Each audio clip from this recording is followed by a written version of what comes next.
All right, hello once again, Jeff Scott of Rankin Technical College, and I've been going over the PowerPoint slides for Murox ASP.NET 4.6 with C# 2015 6th edition. We're up to Chapter 10 of 25, How to Work with Bootstrap and ASP.NET.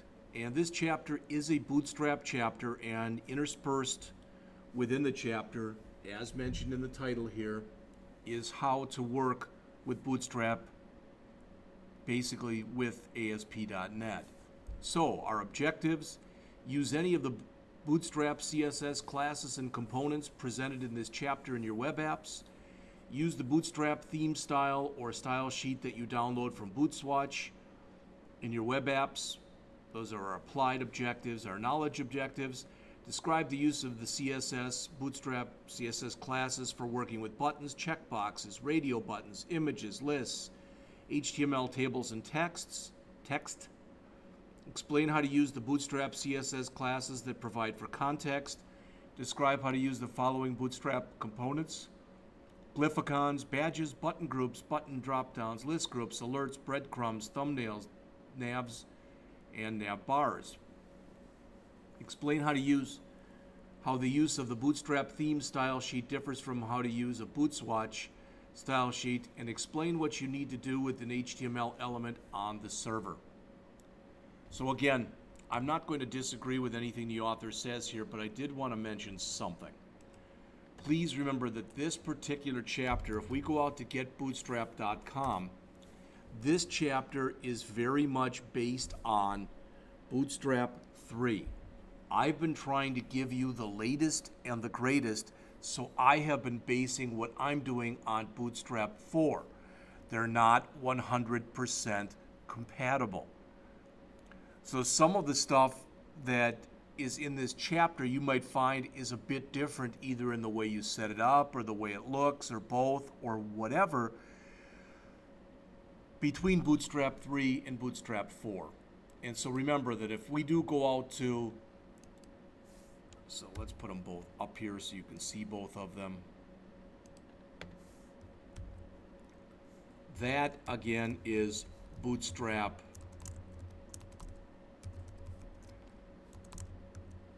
4, whereas, let's keep them both here.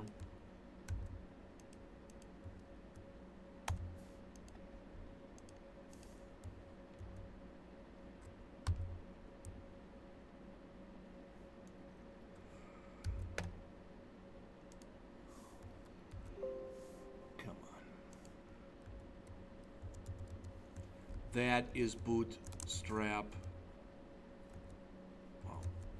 3. All right, so I'm going to concentrate more on Bootstrap 4. That said, this chapter concentrates on Bootstrap 3.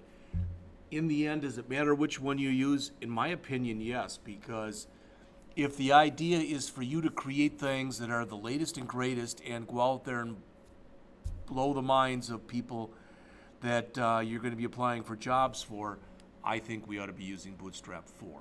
That's just my feeling, whether you agree or not.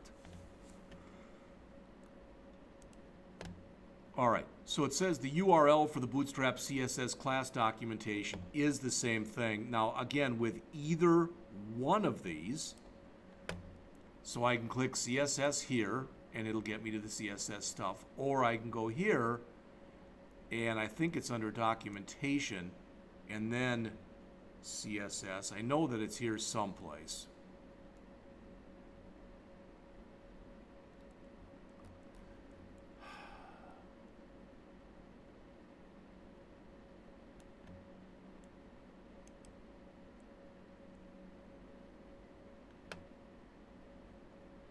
Layout might be under components. I don't remember. All right, badges, etc. Is that it? That looks like it's it. All right, so you can grab all that stuff from either Bootstrap 3 or Bootstrap 4 is what I'm trying to get to. All right, when you work with buttons, remember you will always be including class equal BTN. That's just a given. The other ones that are shown here, BTN-context, BTN-size, and there are others are ones that you may include. But what the BTN does is it brings in the stylings from bootstrap.min.css, and it's what makes a button, for lack of better words. All right.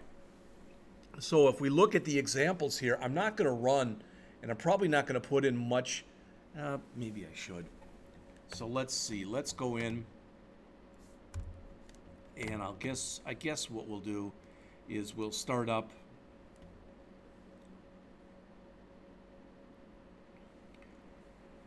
I had that garbage too, and I think I put another form or another. I think I put another page into that file, and we can play around in that page, I guess. So let's do that. So I'm going to just start to come in here and grab code.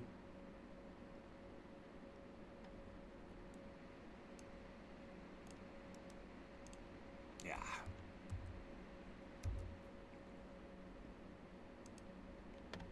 All right, so this was that last one.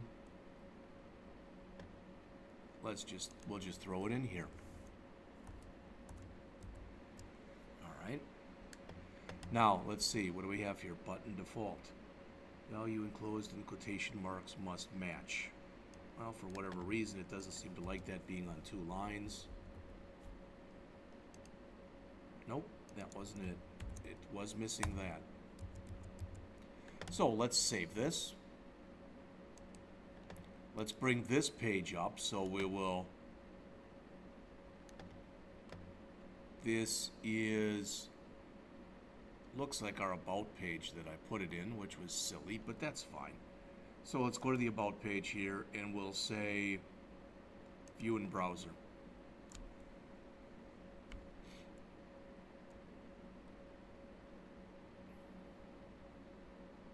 So this is our first page that actually has been styled using Bootstrap. All right, really has been styled using Bootstrap. And you see there wasn't that much to it. Let's take a look at some of the associated code that's in here.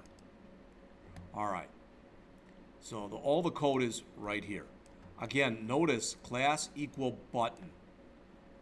Now all we have to do, and you'll see this in just a minute, if I change this from button default to button primary, for example, if I just make that one change, then I come in here, and if I can just refresh this or not, I guess it won't like that. Let's go back and run the page again with just that one change made, changing it from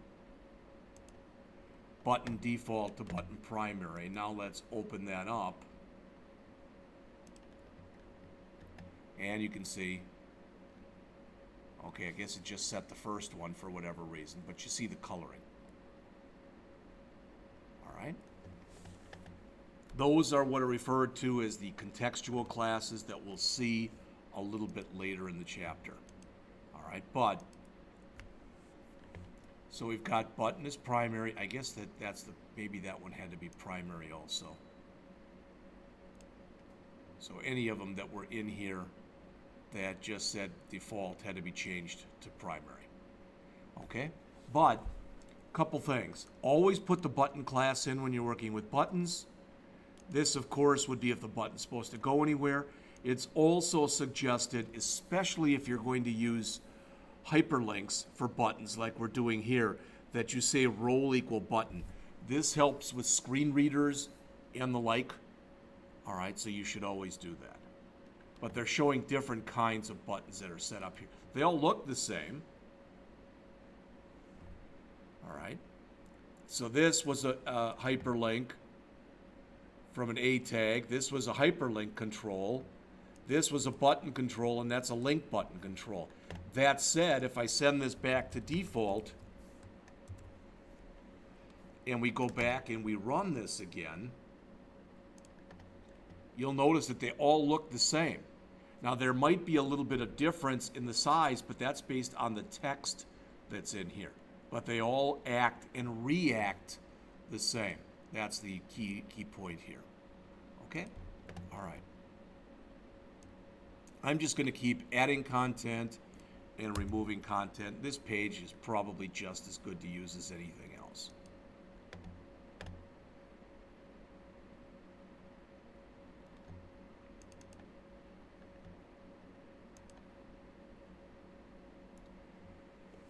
If we want to change sizes, notice there's large size, there's the default size, there's a small, and there's an extra small. So this is one thing, if you were so inclined, as an example, that you could go in there and you might set up different button sizes for different media. So for instance, I may want a different button size. I may want the button size to go to extra small if I'm on a mobile device, just as an example. So let's put those in.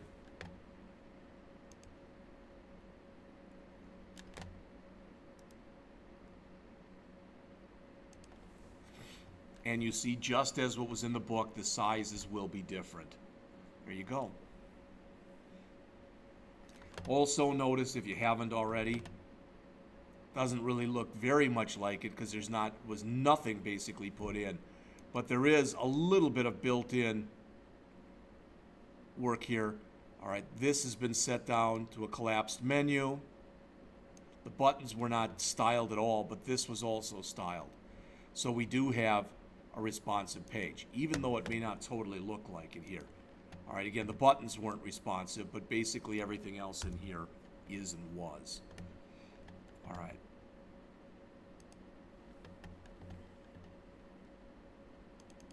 I don't think I'm going to be able to go through every one of these. Otherwise, this presentation is going to be probably a couple hours long, but I'm just trying to hit the major ones here. All right.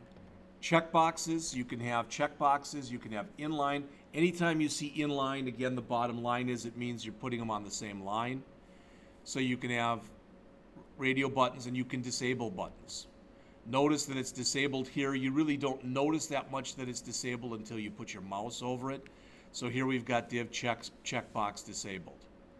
Wish it was just a way for me to just click on this without having to double click and do all this junk. So you see in the example here that we put this in. Let's save. Let's run it. Well, I guess since I ran it, it's going to bring up the main page, and I'll have to click the About page. Not like that's any big thing one way or the other. Oh, it did bring up the About. Good. Notice that, oh, there you go. See, I can still highlight it here, but when I put my mouse here, how I get that, that's the disabled look. This can turn on and off. This I can't do anything with. But if I were to come in here and just remove the enabled equal false, so if we set the enabled back to true, or we just remove that enabled part, so I've got to remove this, and then run it again.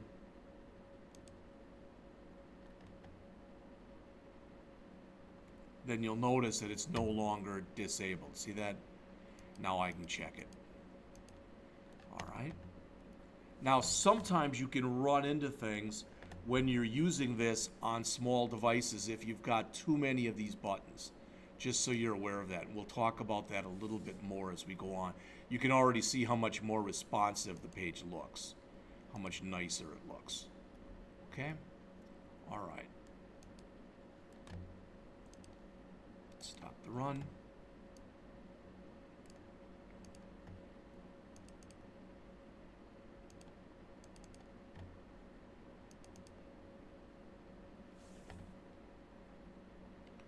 Here's radio buttons, the same way they're styled inline, and one is disabled. I don't think there's a reason to go over that. You know the difference, the check boxes.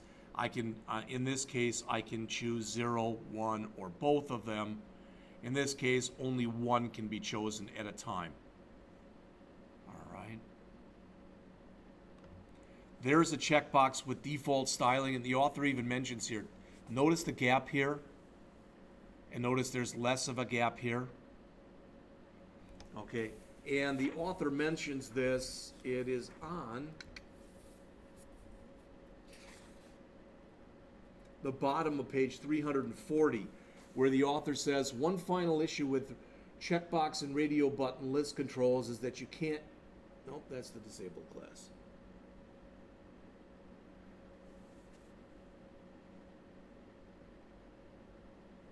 Okay, about halfway down on page 340, the third example shows the use of checkbox class with the checkbox list control.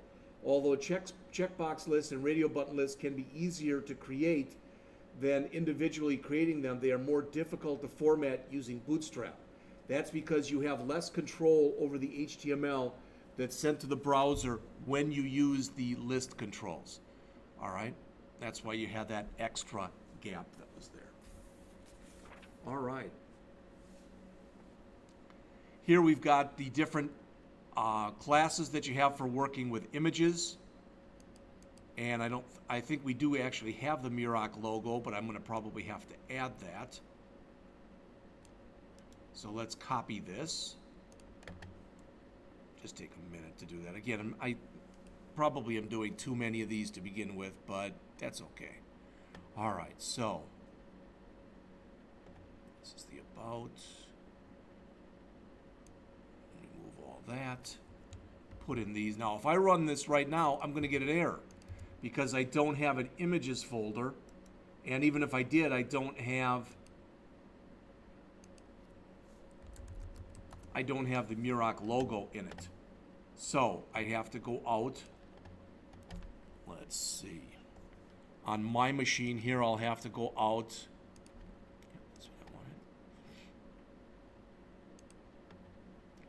To the C drive, which is where I've got the Muroc files loaded.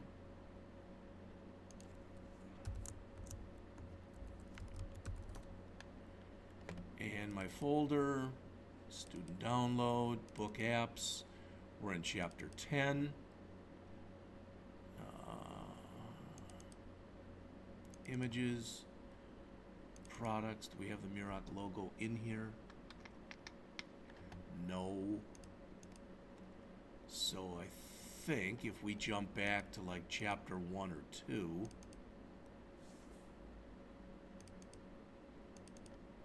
there's the Muroc logo. Let me copy it. This isn't the way I would normally do this, but I want to get this in there. So just right mouse click and paste. There it is. All right, let's see if we see it now. When we run this.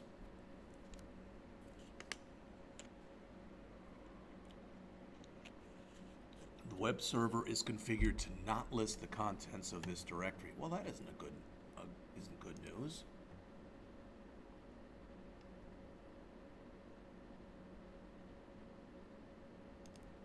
See if we can figure out what the problem with that is. It's images, Muroc logo, images, Muroc logo.jpg. One thing I can do is when I get problems like this, remove that and just drag the logo in.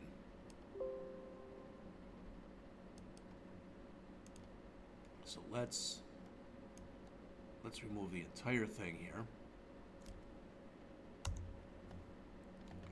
Got that class, so let's just drag that in. Let it go. There we go.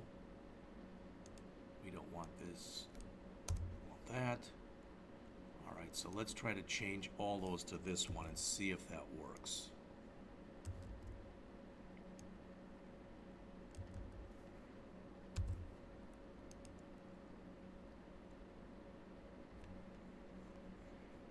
Still gives us, there we go.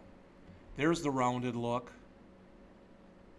Rounded corners, there's round of course, and there's the default. Now, could we have come in here, should we have come in here and put in a BR tag in here? Probably. Now notice when you run it, it'll look a lot nicer. Now in the book they showed it, I don't know if they used a smaller image or what they did, but you can see the look on all of them. Okay? All right.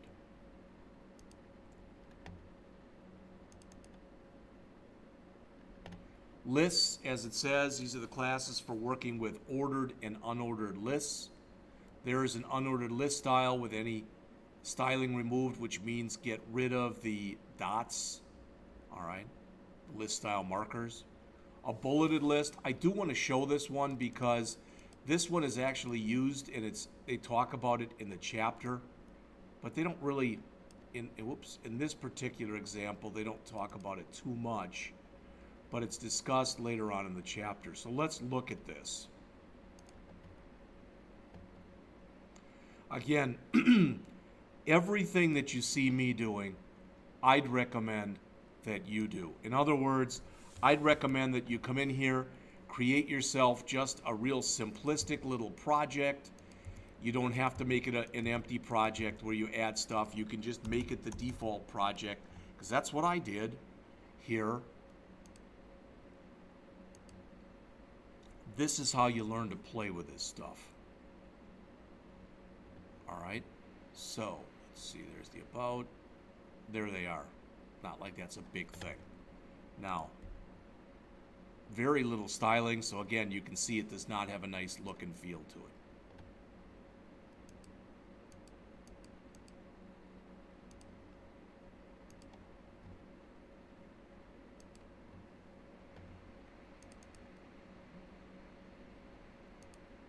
All right, tables. There's a table with default styling.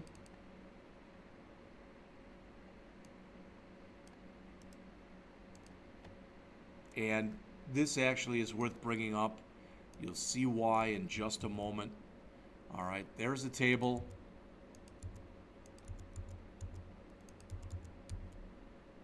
What do we have here? T-head.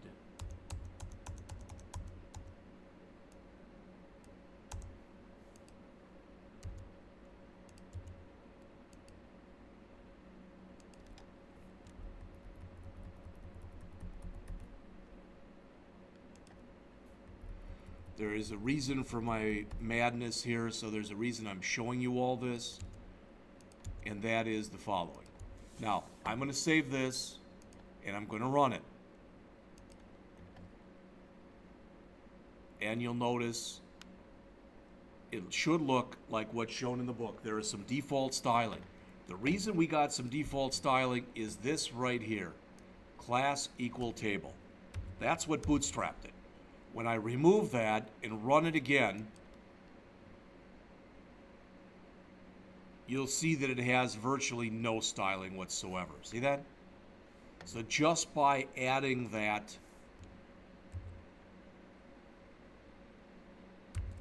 all right, just by adding that,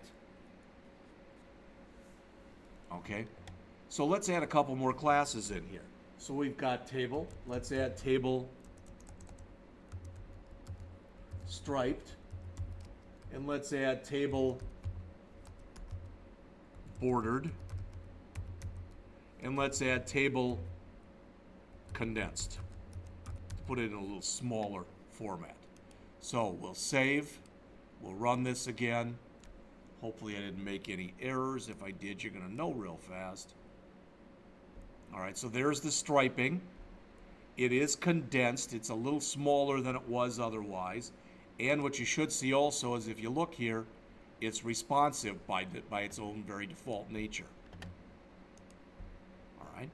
So the table is what gave it its default look and feel. The striping did just that. Most people like to use zebra striping with tables. The border did put a border around it, and the condensed made it a little bit smaller. All right, again, these classes are shown on the bottom of page 345 in your book.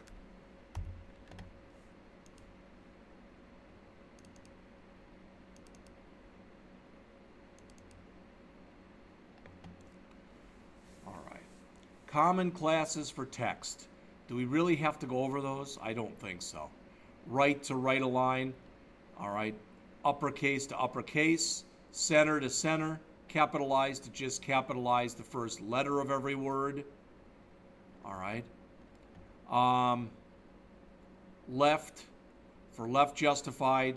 Notice here we're doing just the span on the words right align. That's why they're in uppercase. Here we're doing a span on the whole sentence, and that's why it's either text capitalized or all lowercase. Okay?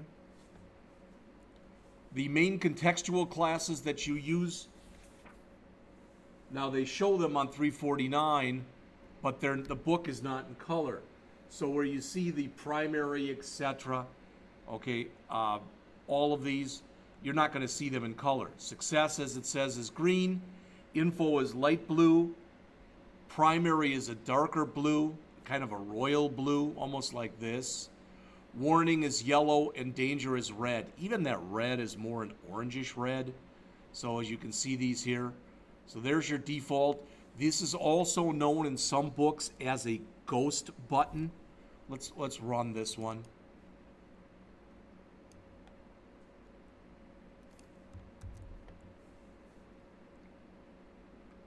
I think after I run this one, I'll stop with this part of the lecture. So we'll paste that in. I'm not going to do any formatting on it. Default, primary, success, info, warning, and danger. Again, notice when I put my mouse over it how it changes to a gray in color, but without it, all I have is the gray around the border. Again, some books call that a ghost button. None of these are going anywhere. The point is these are the contextual classes. Default is just that. Primary is that kind of royal blue. Success, green. Info, light blue. Warning meant to be more of an orange, and danger, kind of a reddish. Okay? Close a couple of these here.